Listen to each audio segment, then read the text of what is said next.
Aloha, inspired moneymaker. Thanks for tuning in. If this is your first time with us, welcome. If you're returning, welcome back to Inspired Money. I'm your host, Andy Wong, aka Advisor Andy.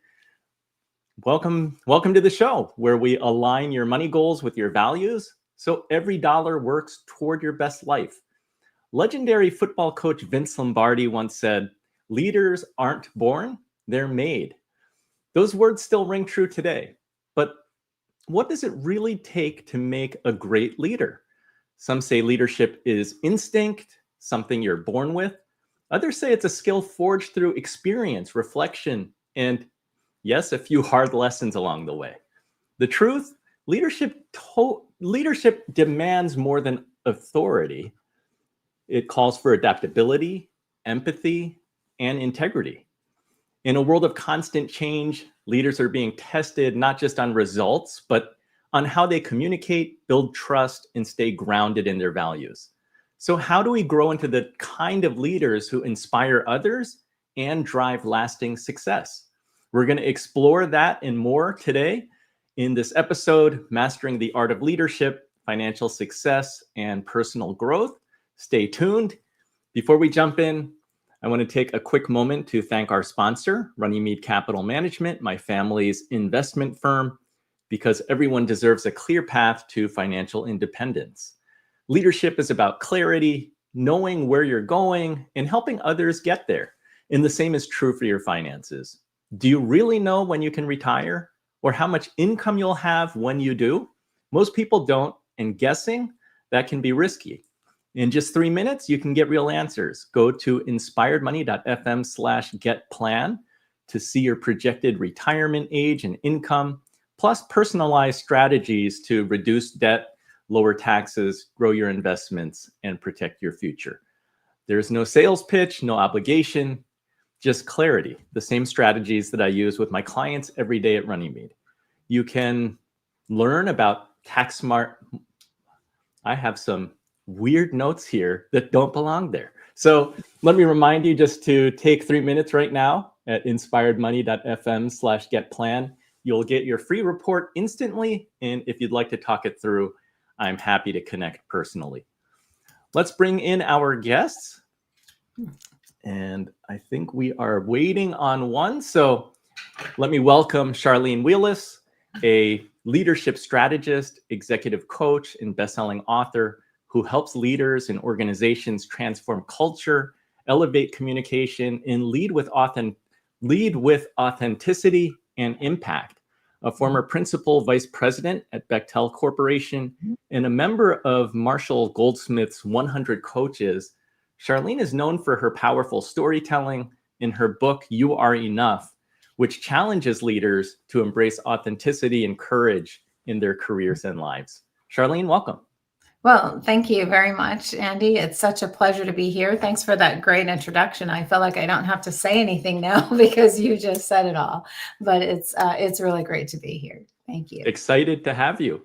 Joining us as well is Tiffany Yu, the dynamic CEO and founder of Diversibility. She's a 3 times TEDx speaker. She's the author of the Anti-Ableist Manifesto, Smashing Stereotypes, Forging Change, in building a disability-inclusive world. At the age of 9, Tiffany became disabled as a result of a car accident that tragically took the life of her father.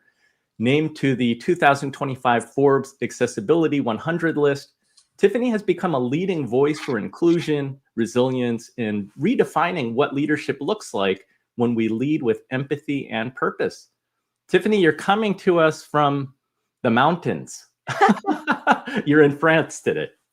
I am so excited for technology to be able to enable us to join from anywhere. Thanks so much for having me. Tell everyone why you're traveling in the last couple of weeks. Yeah, so I am here because I'm on the USA paraclimbing team. Paraclimbing is top rope climbing for athletes with disabilities. So super excited to be on the team, and this is our last competition of the season. We wish you luck in this weekend's competition, and kudos to you. Coming from somebody who hates heights, I'd never be able to compete in any type of competition like that. And I want to welcome in Heather Younger. She is founder and CEO of of Employee Fanatics, a firm dedicated to helping organizations strengthen engagement and workplace culture through the power of active listening. She's a best-selling author, TEDx speaker, and expert on empathy and leadership, helping companies worldwide create cultures where people feel truly seen, heard, and valued. Heather, welcome to Inspired Money. Thanks for having me. I'm excited to be here. I'm excited to have all three of you here. We're going to have a great discussion on leadership, which I think touches our lives in many ways, whether that's at the kitchen table or the boardroom table or wherever it may be. So I'm excited to jump into this conversation. Let's get started with segment one. Effective leaders don't default to one style, they adapt. Situational leadership teaches that leadership should match the task and team's readiness. When time is short or skills are low, authoritative direction works best. But with a capable, motivated team, democratic or even laissez-faire approaches yield better outcomes. In high-stakes environments like corporate turnarounds or morale crises, transformational leadership provides the vision needed to reset direction. And if the long-term goal is a strong culture, servant leadership becomes essential, removing obstacles and building trust. Think of leadership as a toolkit, not a fixed identity. The challenge is diagnosing each moment and applying the right tool with precision. Misalignment, being too hands-off with a novice or too controlling with an expert, leads to friction and underperformance. True leadership agility lies in matching your approach to both the mission and the moment.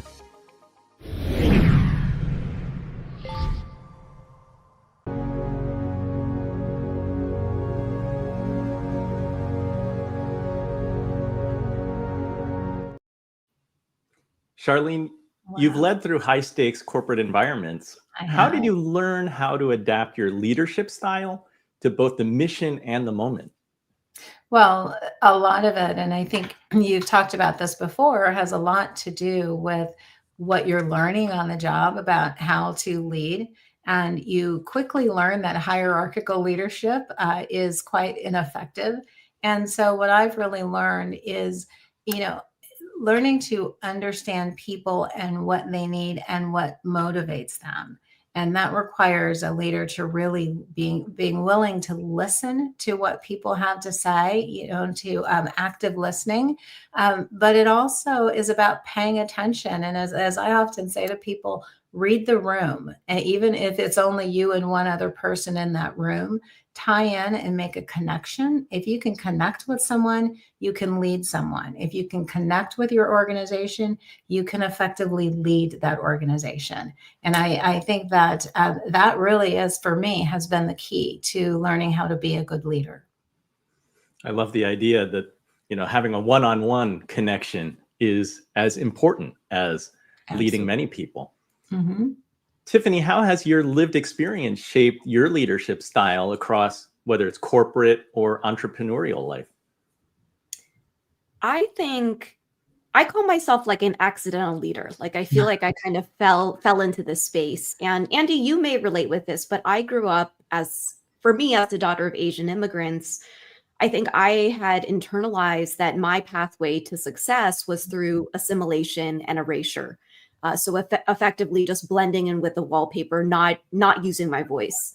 And there was some turning point, I think, while I was in university and, wanting to pursue a career in financial services, where I realized that, me stepping up and leading by example and also leading with vulnerability would help empower everyone else who may have shared identities with me as well. Yeah, I think we can relate. And I'm sure that Charlene and Heather have thoughts as women of color. No, it's been such an easy road, Andy. I don't know what you're talking about here. You talk about the responsibility of being an only, right, Charlene? Oh, and I do. What kind of pressure does that put on you Yeah. as a leader? Yeah, I mean, I can't speak for Heather, so I will let Heather speak for herself. But the idea of being an only is both a privilege and a pleasure. It's a privilege because you're the trailblazer and you are actually trying to, blaze a path that other people who look like you can follow. The challenge and the responsibility of it is that if you make a mistake or anything that you do, for a lot of people who don't look like you are representing your entire race, your entire gender. And so you don't feel like you have the room to make mistakes that other people may have the room to do. Because it's like, if I don't perform, if I don't do this in exactly the way it is supposed to be done and be successful, then the next young, ambitious Black little girl that comes up, it may have to suffer another consequence that she doesn't deserve.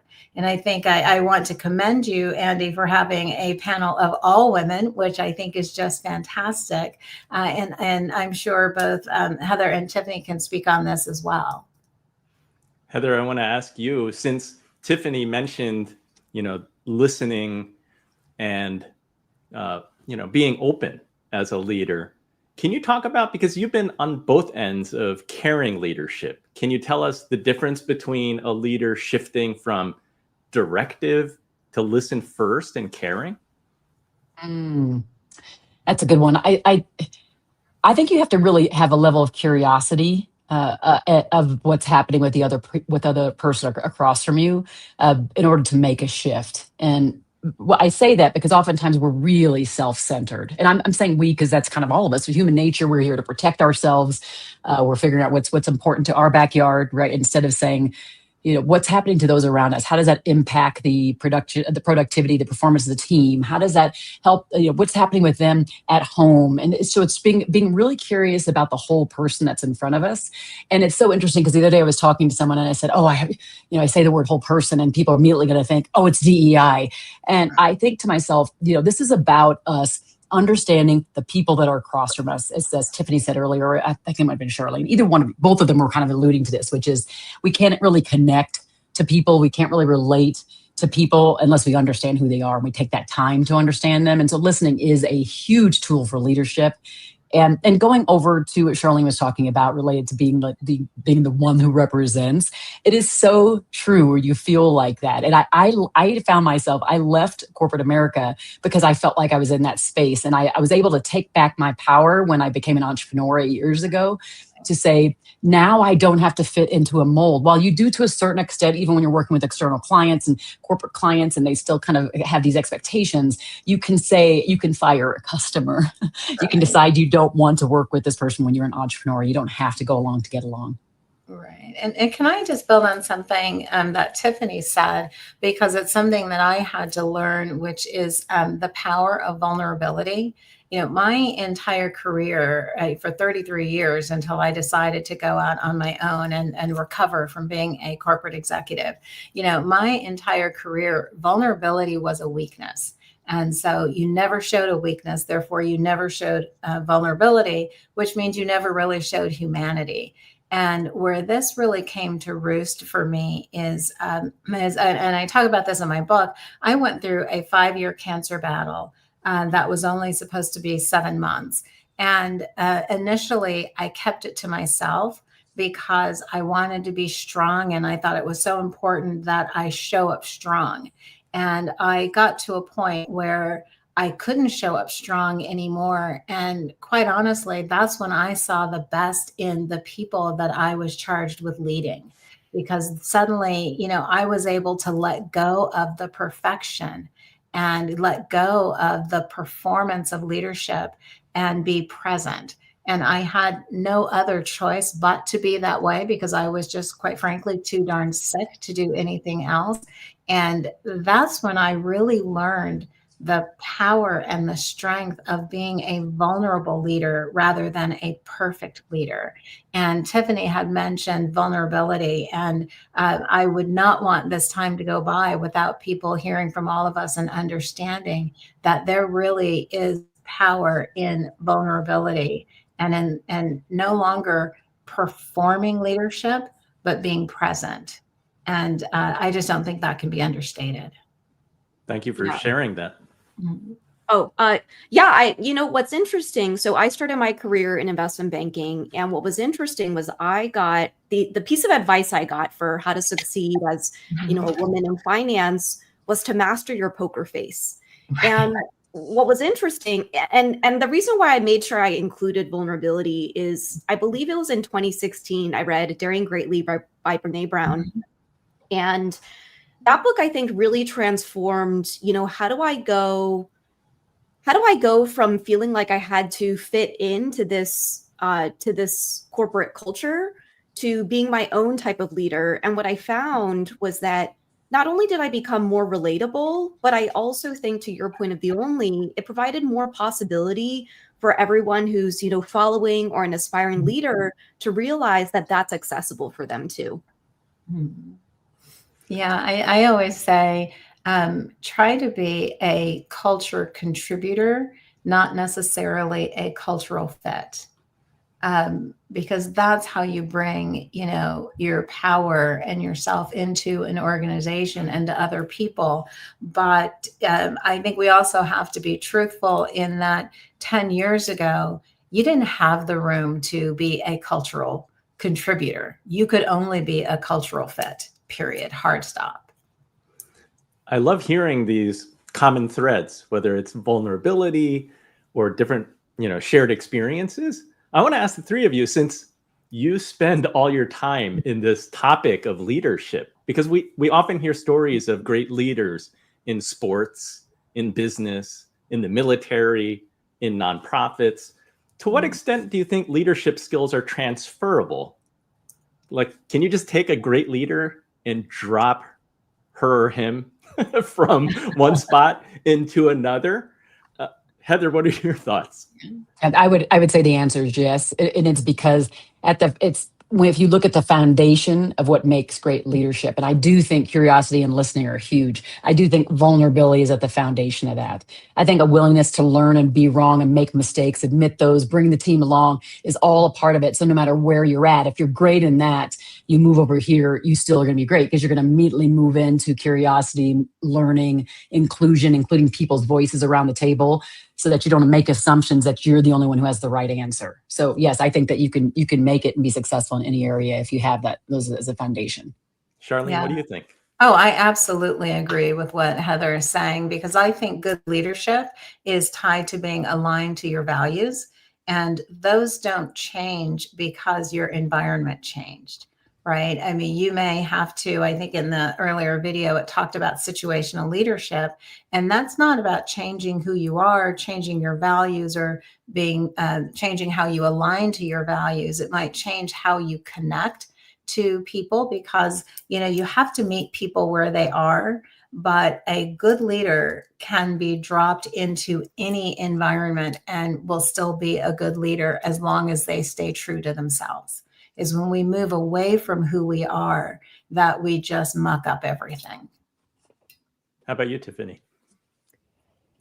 I like this idea of like the situational awareness as a leader, because one of the things I'm actually getting really curious about is, do I have to be a leader in every space, right? And so as we opened, I shared, I actually just started climbing this year. And one of the things that's been interesting is, because I know I'm newer to this space, I'm taking more of a role of what I would call like quiet leadership, where I'm just observing and listening and learning, because I also know that I'm new, right? So I think I'm just finding that agility as well that I think we have to have as leaders, to know, okay, in this particular space, I don't need to be loud. I don't need to take control. And it's okay for me to take a pause. And it's okay if in this particular space, I decide that I don't want to lead, and so how can we also have the flexibility and grace, just as human beings, to choose how we want to decide? And it's all versions of our authentic self. I like to tell people, I actually do believe that we have the capacity to be our full authentic selves. We're just not bringing 100% of it to every situation at every point in time. Maybe there are some things I bring to my mental health team, that I'm not bringing into the workplace, right? So again, it's still 100% me, just different parts of it are showing up at different times. Right. One thing I talk about, Andy, is when it comes to leadership, we often think about leading others. An important part of leadership is self-leadership. and understanding, I think I'm building off of what Tiffany just said, is understanding how to lead yourself as well. Because if you can't lead yourself, you really can't lead others. And, it is about being your authentic self, but it's also about knowing who your authentic self is. And sometimes we don't know who we are because we've spent so much time in these environments creating this facade or this, this persona of who we needed to be in order to be successful, that it's important to take the time to step back and say, who am I really? Who am I authentically, so that I can show up in a way that is right for me. And I applaud the fact that right now, and I hope it lasts, we are in an era where people want to see authenticity. They don't want to see perfection. And I think that starts with self-leadership. Thank you for sharing that. I'm just excited to be spending this time with all of you. I think leadership is something that I never had a class in school on this subject. And all too often, it's something that we just learn by doing, and you fall on your face, you stumble, you make mistakes. And this is a subject that can really help us to make improvements in our lives and improve our financial situations. So let's go to segment 2. Okay. High-trust cultures don't emerge from motivational speeches or performance bonuses. They're built through how leaders communicate daily. The goal is no longer persuasion, but creating psychological safety, where people feel safe to speak up, ask questions, and admit mistakes. This starts with radical candor. Challenge directly while showing genuine care. Feedback should be clear and specific, not harsh or sugar-coated. Empathetic listening is equally critical. Go beyond hearing words to understanding concerns. Leaders should model vulnerability, admit mistakes, and ask for feedback publicly. When failure happens, run blameless postmortems that focus on systems, not blame. Schedule listening tours with no agenda except to ask and learn. These behaviors build a culture where trust is the default, not the exception.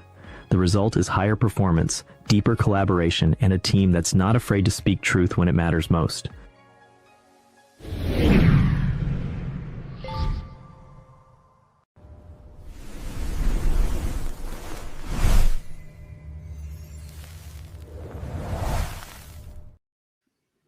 Heather, you've built a career around active listening. How does that skill rebuild trust in disengaged teams? I think at work, number one, people feel powerless. They feel hopeless, helpless, and as if their hands are tied, and that they have to go along and do the things that are there to keep their job, especially right now. This market is absolutely crazy. There's so much fear and just hopelessness. And so listening, in that video you talked about the listening tours, being there, sitting there to try to get to the bottom of their truth. I talk about this, not my truth, but your truth.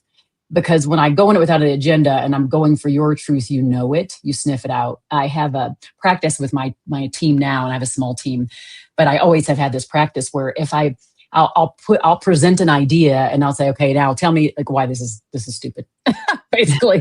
And they'll be like, well, and then I will let them basically overvote me or outvote me if there's a concept that a couple of them don't agree about what I'm presenting to them. I'll just say, okay, nope, you're right. And I'll go away from it unless I feel like in my gut I absolutely have to do it. And that space of opening up the circle to allow them to outvote me as the entrepreneur creates a sense of safety, and they know what they can trust me. I trust them implicitly. And so when I go to them, they're like advisors. It doesn't matter if they don't have the same experience or level or all those things. In my mind, I see them as trusted advisors, irrespective of their title. And that I want to make sure I say that too. We go back to Charlene was talking about as it relates to self-leadership. That I do think that leadership can be included. Everybody can have that. Everybody can be a leader, because I do think that when I talk about caring leadership, it's showing concern and kindness for those who look to you for guidance in some way. And so I don't think you need a title to have that. I do think those who have titles have more responsibility and they have more authority, of course, but everybody can take inside of themselves the ability to lead themselves and others around them. Charlene, the subject of authenticity has come up already. How does Right. authentic communication help us establish psychological safety, especially in high pressure teams? Yeah, I think it goes back to being able to build trust with people. We are at a point where, we have access to all kinds of information all the time, and as a result, people have a really good BS meter, right? I mean, some of us just have it built in anyway, but, we know when someone isn't being truthful with us. And, if someone's not truthful with you, then that weighs into whether or not you actually trust them. And I believe, and I always have as a leader, I will tell people I am going to be transparent with you. And if I have information that I can't share, I'm going to tell you that. I'm not going to beat around the bush. I'm not going to pretend. I'm not going to play games with you. I'm going to tell you, I don't know, but I'll try to find out. That may be very sensitive information and I can't share that with you. As soon as I can, I will share it with you. Right.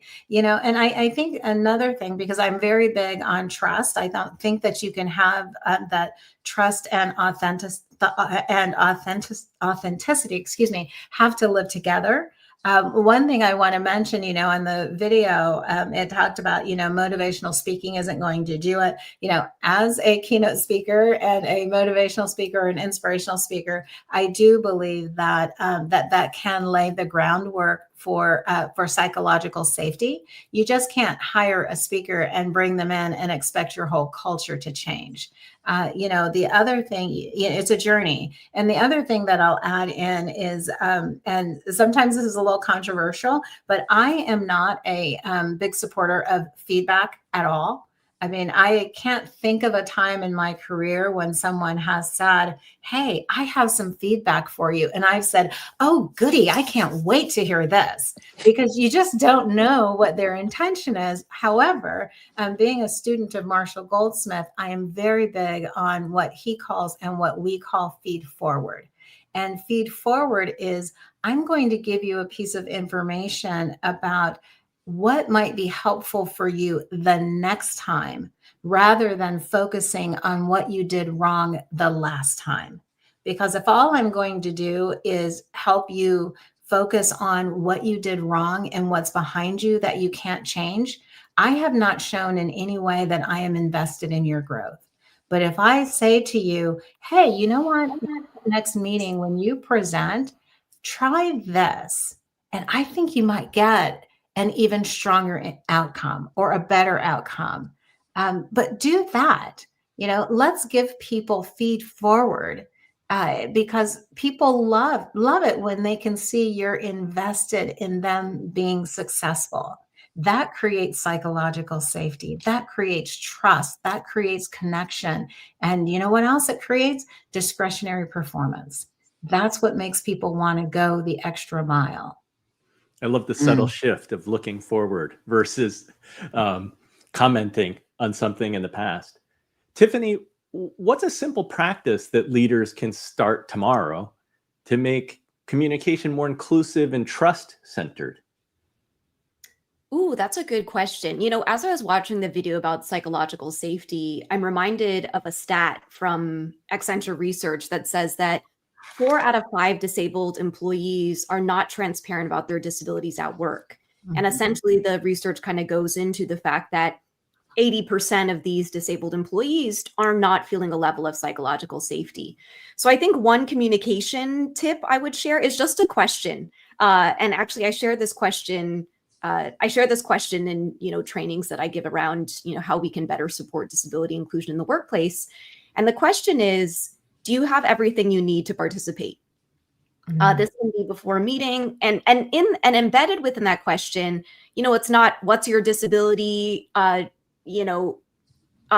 it's really just saying, do you have everything you need in order to do your best work, right? And so if we start even the conversation around how to make things more accessible or more inclusive around, let's make sure we can all show up to fully participate in whatever the activity is, whether it's a meeting or a work project. I think that can be a good starting point for even just that question in itself, to open up, hey, I'm open to listening to how we can co-create a better environment that works for all of us.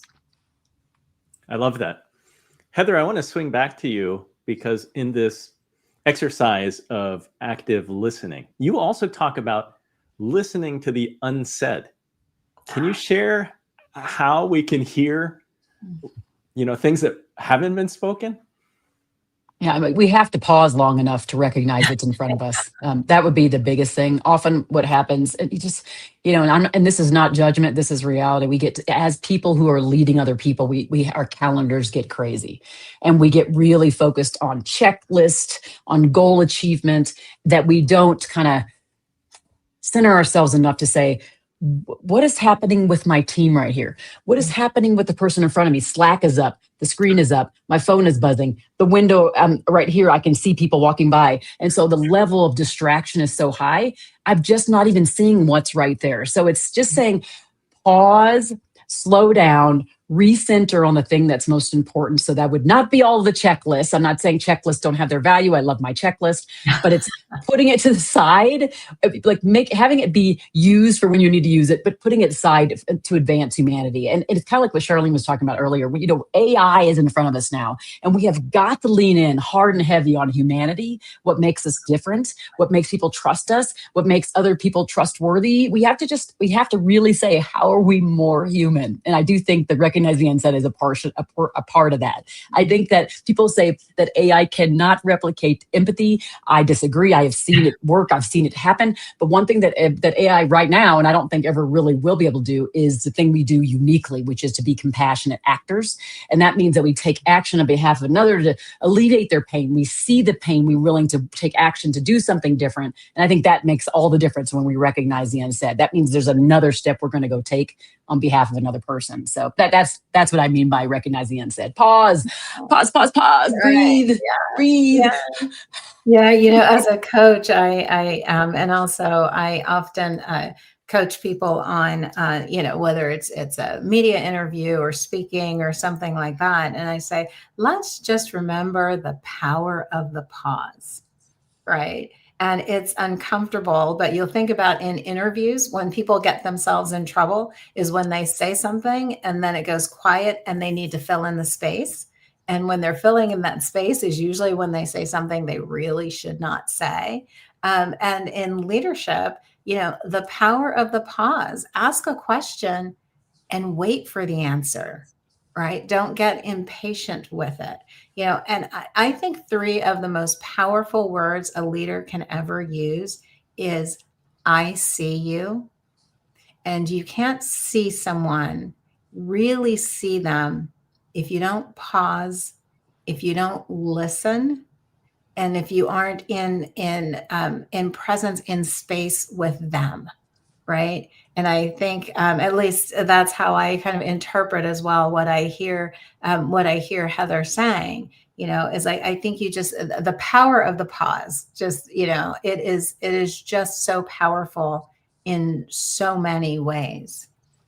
Solid advice, the power of the pause. We're going to go to our next segment 3. You can't scale your impact by doing more. You scale by enabling others to do more. That's the shift from contributor to multiplier. A multiplier doesn't just delegate tasks, they delegate authority. They match stretch projects with capable people, set clear expectations, and create space for others to grow. Micromanagement is replaced with strategic checkpoints. This isn't abdication, it's development. Multipliers also invest in mentorship. They ask, guide, and challenge rather than instruct. Using models like Grow, they turn one-on-one time into a platform for growth. The goal isn't to create followers, it's to build leaders. The final shift is ownership. Diminishers hold control. Multipliers give it away, with support and accountability. The result is a high-capacity team that functions with autonomy and purpose. Leadership stops being about your output and starts being about multiplying the contributions of those around you.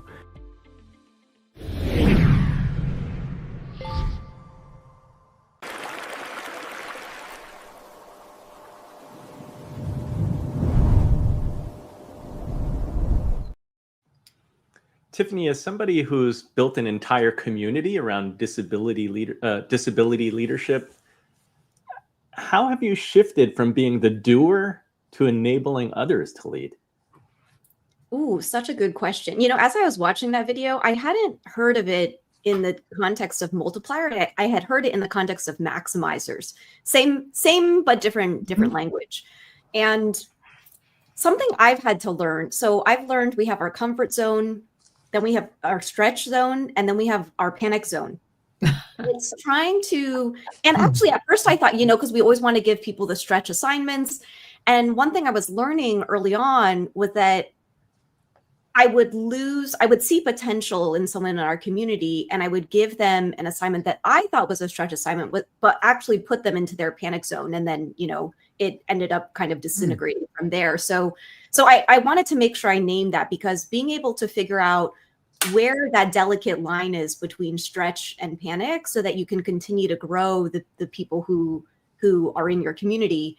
But the other thing I want to say kind of about the work that we do is the definition of community that I use is a group of people who come together to support their own growth and each other's growth. So I echo what one of the other speakers said before about, I think it was Heather, about, we're all a little self-centered. So we do want to focus on our growth, but I also get a lot of joy out of kind of what the video said about not having so much control over it. But again, seeing our community win. And I really have this belief that a win for one of us is a win for all of us, right? We're all lifting each other up.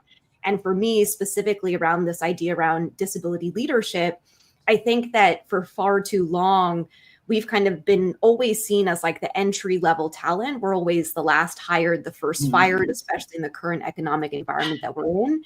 But how do we move from jobs to careers and actually builds that trajectory and that mentorship that people need in order to succeed? Charlene, what's the most common mistake that you see leaders make when they try to mentor, but end up micromanaging? How do you help them to flip that? Well, I think people have to understand what mentorship is, and it is about showing people the way, and helping people acclimate, but not assimilate. I think that's one of the most important things about mentorship. And the other is, if you're going to be a good mentor, that means, to me, you are opening the door for them to be heard, or for their voice to be heard. Often, we take the term, when it comes to delegation, trust but verify. And micromanagement comes in when you have convinced yourself that you trust, but you spend more time on the verify, right? You're doing more verification than anything else. And you have to be willing to let go. I mean, our job is to teach other people. Our job is to get the job done through other people. And help them learn and grow. And if you find at any time, and this is one of the biggest challenges, I think, especially of new leaders, is they say, it's easier for me to do it myself, right? That's when you become a micromanager, when you think that your way is the only way to get something done. There are a lot of ways to get things done. And, managers make a big mistake, I think, of what I call adding too much value. And what this looks like is, let's say somebody who works for you brings you an idea, and you like the idea, and you say, oh, what would make this better is if you also did X, Y, and Z. Now, what you think you've done as a leader is you think that you have added more value, but what you've actually done is diminished the other person's desire to actually bring that to fruition. So you've added more value because you've now maybe added 20% to the solution, but you have decreased their motivation and ownership by 50%. So, and I'll just add one more thing. Tiffany talked about these 3 zones, which now I am gladly going to steal, but I will give you credit, Tiffany. And I'd add one other zone to that, and that is what I call the genius zone. And I think that when you're leading people, people need to spend at least 60% of their time in their genius zone. What do they do best? Because that's what's going to build their confidence to take on that stretch zone. Love it. Heather, I know that you speak about shifting from output to ownership Can you share a story about that? How you've mentored someone to become a leader and make that shift? I had a scenario where I was working with a young lady. She had previously been a manager at the organization that I was a director at. So it was kind of, she was reporting to me. And I saw in her that she had a lot of potential to kind of get back into the management role. They had taken her out for some reason. There were mergers, all kinds of stuff happening. And so at some point I saw her, she was having fear about presenting to executive leadership. She was having certain concerns around this. And I helped her work through that by reframing and thinking about her role in the presentation phase and trying to get the new business and really just trying to serve the client. But over time, I would also see some of her interactions with team members, and occasionally they would be a little rough, rushed, not considerate. And so I'd have to call her in kind of a couple different times to help her see kind of the error from a place of care and concern, and to help her grow and to flourish from there. And by the time I ended up leaving the organization, she ended up being re-promoted back into the manager spot. But it was because she had an openness to learning, openness to listen to what I was saying. And she knew it came from a place of care and concern, and that it wasn't a place to kind of hurt her in the process. And so I think that was really, really helpful to see her grow. But there were places where she fell down, and I noticed it and just try to help her, get up and to see the error. And she came up with her own solutions too, which was obviously, the most fruitful way for her to grow. Thank you for sharing that. Let's move on to segment 4. Great leaders aren't defined by knowing all the answers. They're defined by how they decide under pressure. When the stakes are high and time is limited, decision paralysis is the real threat. Frameworks like the OODA loop, observe, orient, decide, act, help leaders move faster than the problem evolves. The Sinafin model ensures you match your response to the situation. Act decisively in chaos, experiment in complexity, analyze in complicated problems. Don't aim for perfect information, aim for good enough to act. Limit choices to 2-3 viable paths, then apply second-order thinking. Ask, and then what? And, if this fails, what caused it? This pre-mortem technique exposes hidden risks. Once a decision is made, communicate it clearly, what the plan is and why it was chosen. Decisive leadership isn't reckless. It's structured, responsive, and anchored in clarity, not certainty.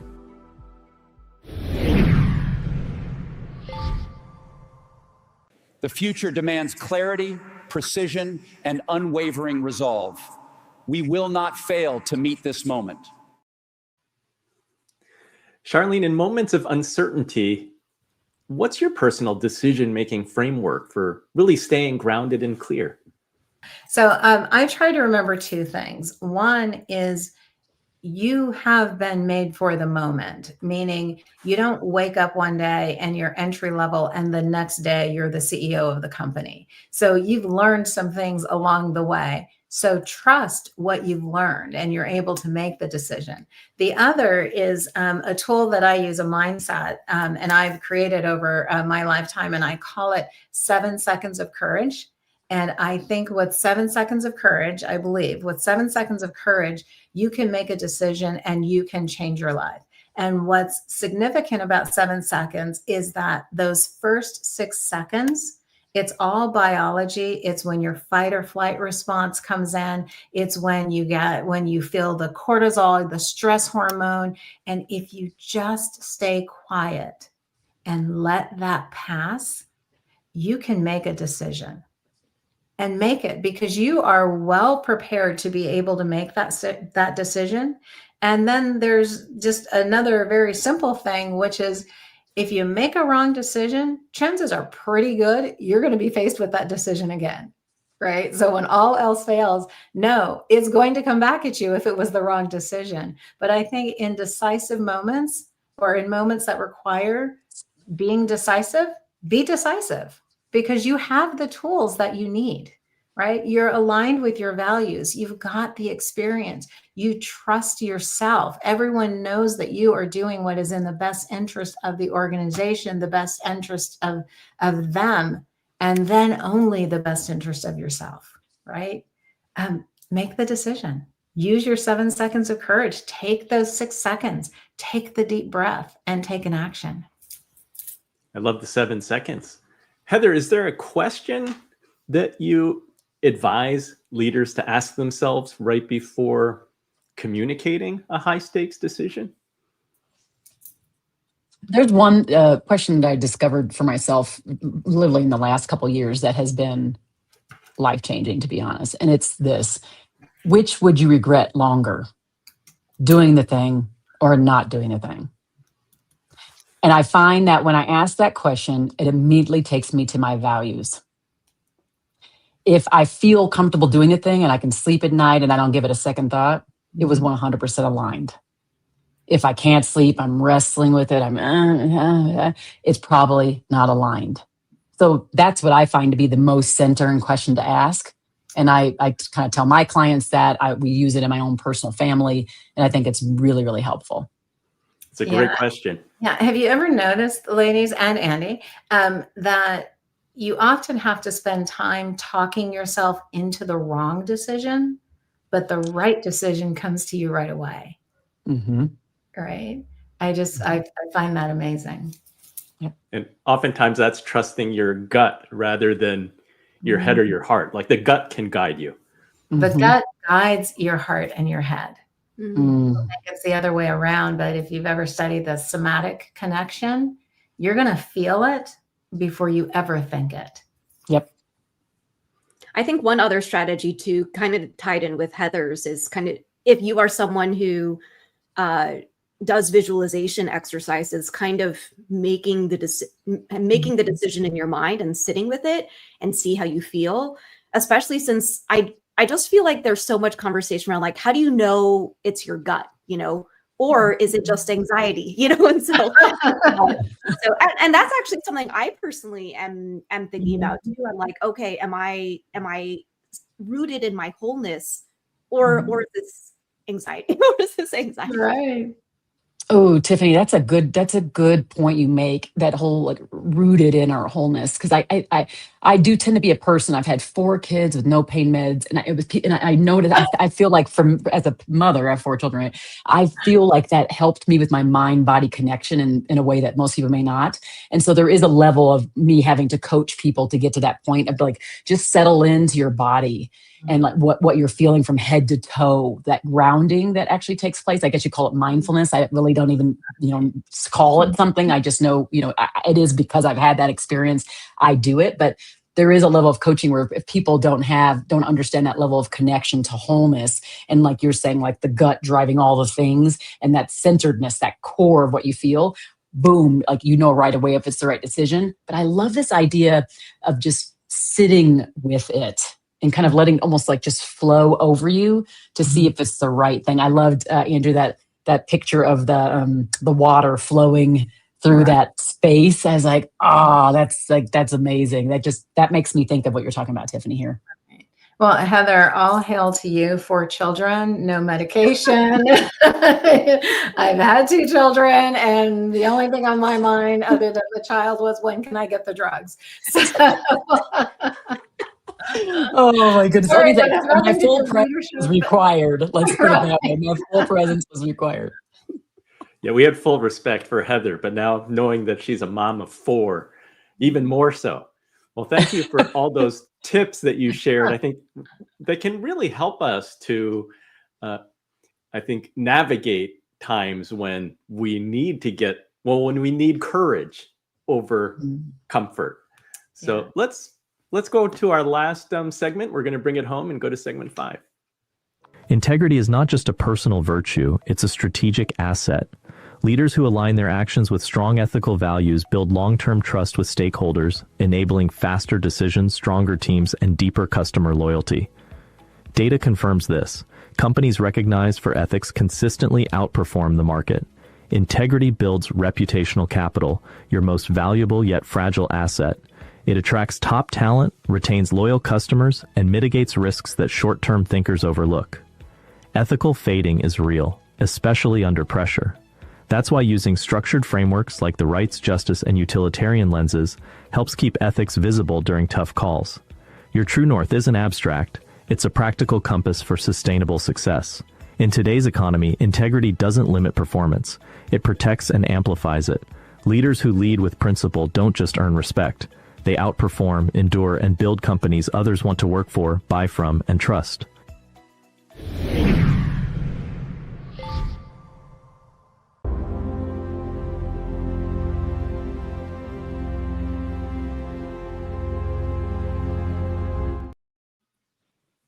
Tiffany, through diversibility, you've spoken about disability inclusion as strategic advantage. How does integrity drive business outcomes? Ooh, these questions are so good. How does integrity drive business outcomes? I mean, I will add, at least to my definition of integrity, I will add one more thing to what the video showed, which to me is having the integrity to do what you're going to follow through with what you say you're going to do. And so I think what is interesting, I'm going to say something a little provocative. In the space that I work in, we have always leaned into the moral imperative for disability inclusion. And, integrity drives, consumers wanting to support businesses, et cetera. And at the same time, exactly how your question was phrased, Andy, there is a business case for disability inclusion as well. So how can we balance both the moral imperative with the economic imperative and have them in tandem with each other so that the messaging lands no matter who, whatever is driving them? Thank you for being provocative. Heather, what daily habit or mindset keeps you centered in your purpose as a values-based leader? I've always believed in this thing that's like a focus forward thing. So I have this mission that's bigger than me, and I just keep focusing like the bullseye on that mission, which of course for me ends up being, making sure people feel valued, empowered, heard in the context in their space, especially at work. And so I think that's the biggest thing, is that I'm focusing on this mission that's bigger than me. It allows me to stay aligned in my purpose and my values. And that makes me feel grounded. And people around me, if they want to follow, it's because of that groundedness. So good. So good. Charlene, what warning signs do you see when integrity begins to fade inside organizations? Oh, it becomes very obvious. You start to see some really bad behaviors in organizations. There's a lot of gossip. Gossip is horrible for a healthy organization. You start to see mistrust, and that comes up in hallway conversations, in people saying something about someone but not willing to say it to themselves. You see a whole lot of people who just agree with the leader, and you no longer have healthy conflict or a healthy debate in organizations. You start to see all of that, which ultimately really is trust that starts to break down, and it becomes so pervasive. Those behaviors spread so much faster than positive behaviors do. And it's if you pay attention, I think Heather talked about earlier, the paying attention to what isn't being said. It's also paying attention to the heaviness that you feel. We all know that feeling when you practically skip into work, every day. You can't wait to start to make that impact. We also know that feeling of when you drag yourself into that office every day, right? The back to the coal mine, right? Back to working for the man, however it is that somebody embodies it. You feel it. I mean, it is palpable within an organization. And I believe that the minute you start to get a whiff of that happening, you've got to interject, you've got to name it, and you've got to have the discussion about what is going on, what is breaking down in our organization, what's breaking down in our team. Because just like good news and bad news spreads so much faster than good news. Bad attitude spreads so much faster than good attitudes. That's a good one. Mm-hmm. Yeah. And I think, we started this by talking about integrity, and, integrity to me is doing the right thing when no one's watching, right? Just always knowing that you are centered in what's the right thing. And I know for me as a leader, I am in the purpose stage of my life, which means the impact phase of my life. So I have two hard rules that I live by. One is make an impact, and the other is don't work with, I probably shouldn't say that, a-holes. Sorry about that. The theme of this segment is being provocative. Well, I mean, I was going to say this because Charlene, I want to say, I think I remember a post with you standing in front of a Bentley. Is that right? Oh, yes, you do. And I wanted to say, like, I'm sorry on here, Andy, but she's a badass. And there you go. So I don't know how provocative that is, but I was like, go ahead with your bad self. Okay. Yeah, well, Heather, call me sometime because there is a whole backstory to the support and backlash on that one photo, which was just astounding to me and told me a lot about people. That's provocative there, Andy. Tiffany, you said that you are an accidental leader. Charlene shared, having impact and not working with a-holes as like, a guiding value. What is something or one belief that you have that must never be compromised as a leader? One thing I've noticed over my career is that the definition of success that I have has changed over time. And so for me, success right now is two things. It's when I look in the mirror, do I like what I see? And what I mean by that is, do I like how I'm showing up in the world? Again, am I acting with integrity? So I think I don't want to lose sight of that. I think for a long time, success was very externally influenced, I guess I'll say. And I love how we open this conversation because in a lot of ways, I saw this quote a little while ago and it said, I'm falling in love with who I'm becoming. And I wanted to share that because I don't know. I feel like I feel whole now, but I wonder if in 5 years I'll look back at this time and say, oh, she was still figuring a lot of things out, right? So part of this to me is, the non-negotiables are, I just want to make sure I like how I'm showing up. And I have a lot of privilege to be able to show up in this way, right?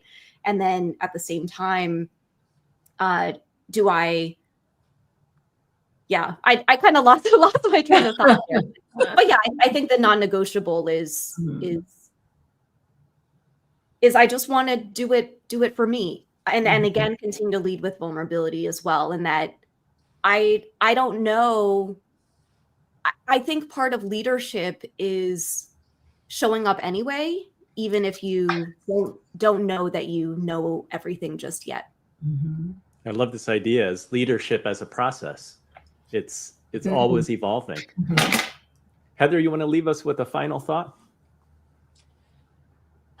As we think about the role of leadership, I think that alignment is a key word to be thinking about, and that connects in so many ways. So it's going to, just now we were talking about, which is, can I lay my head on the pillow at night and know that I've made the right decisions for myself and my family, that I've shown up in the world in a way that is bridge building and connection based, versus like what Charlene was talking about earlier, which is like depleting the culture or giving inside the culture. So I want to be someone who's always in alignment. And if I am not, I am a leader who wants to be learning. So being someone who's constantly in a learning and a growth cycle, understanding what we were just talking about just now, which is I think we're always going to be in this process of growing. We've never reached a destination. And I want to take calculated risks that bring people along with me. And I want them to take risks because I want to see them grow, as we talked about with mentorship. And so that's really what it's about. It's not about perfection or vulnerability. It's just, how do we bring more people on the journey as leaders? How do we open up the doors and let more people sit around the table with us who don't have our same lived experience, that bring a whole heightened level of learning and understanding to us, so we can lean in with curiosity and growth. And I think just when we do that, we see performance grow, we see discretionary effort increase, we see engagement expand. That's the good stuff. Yeah. Well, thank you to our guest panelists. Thank you to our viewers and our listeners. This has been a very inspiring conversation that we had today, full of insights on what it truly means to lead with purpose, empathy, and authenticity. I think that my biggest takeaway is that leadership starts with listening. And I love the concept of recognizing the value of the pause, because when we slow down long enough to truly hear others, that's when we can unlock connection, innovation, and trust. And those are the true foundations of great leadership. So here's your Inspired Money challenge for the week. Choose one conversation where you'll listen with full attention. No distractions, no rehearsed responses, just presence. Notice how it changes the dynamic and what opens up as a result. So thank you, Inspired Moneymaker, for watching to the end and being a part of our community. Keep leading with heart and purpose. If this episode inspired you, please share it with a friend, subscribe, and keep the generosity ripple going. Let's connect on LinkedIn. You can find me at Advisor Andy on the platform. And Inspired Money is created and produced by me and Bradley John Eaglefeather. Bradley's behind the scenes during this live stream and edited segments. Chad Lawrence does our graphics, animations, and editing. Last but most certainly not least, a big thank you to the leadership and generosity of our incredible guests today. Go follow their work. To learn more about today's guest, you can check out heatheryounger.com to explore Heather Younger's book. Also, check out her book, The Art of Active Listening.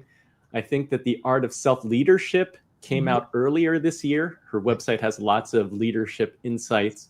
Visit Charlene Wheeless at charlenewheeless.com and her best-selling book, You Are Enough. Her YouTube channel has many great interviews under her Underrated and Unstoppable show. And you can find Tiffany Yu at tiffanyyu.com and listen to her Diversibility podcast or grab her book, The Anti-Ableist Manifesto. Tiffany, I think you have upcoming book events. Do you want to share those? Oh, I do. So some upcoming book events. If you are in San Francisco, San Jose, California, and Chicago, Illinois, we will be making the rounds. That looks like November 17th, 18th in California, and November 19th, Chicago, Illinois. Heather and Charlene, anything you want to plug or share? I can't, be on a camera without acknowledging that I'm a keynote speaker. So if you're looking for a speaker, I am always available, because I just love doing it, because it's an occupation and an avocation for me. And I just always want to remind people that you are enough and that you have already made it through 100% of your hardest days. Right So on. take that with you. Heather?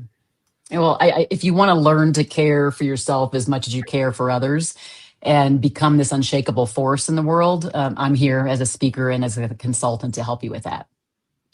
Love it. Well, thank you to our guests, to all of our audience for the time spent together today. We can all afford to become better leaders, to invest in ourselves and to level up our skills, become better communicators.